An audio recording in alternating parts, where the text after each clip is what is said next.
Okay, we're solving an absolute value equation here. It is -4 equals the negative absolute value of x plus 8 and then minus 3. So again, we're going to try and get this absolute value by itself. It has a negative in front of it. It has something happening to the end of it with that minus 3. So we're going to get that by itself and then look at two cases. So the first thing I'm going to do is add 3 to both sides. That gives me -1 equals the negative absolute value of x plus 8. So it's not enough just to have the -3 gone. We want to get rid of this negative in front of the absolute value. So we can do that by dividing by -1 if you like. But eventually we get down to an equation that looks like 1 equals the absolute value of x plus 8.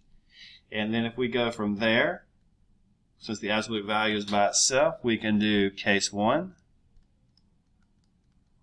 where we just drop the bars. So that'll be 1 equals x plus 8. And then case 2 is where we change that sign. So we can either change the sign of either side and drop the bars. So I'm going to change the 1 to a -1 and drop the bars on the other side. So we're going to drop the bars. But we can only change the sign of one side. It's just a little bit quicker if we go ahead and do it to the number.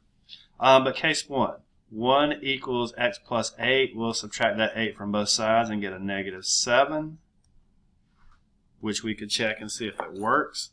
Might try that in a minute. In the case 2, -1 equals x plus 8. We'll subtract that 8 from both sides and get a -9. So let me just go back and inspect this. I don't think there's any worries with it, but -7. So if I plugged it in up top here, where the x is, -7 plus 8 would be 1.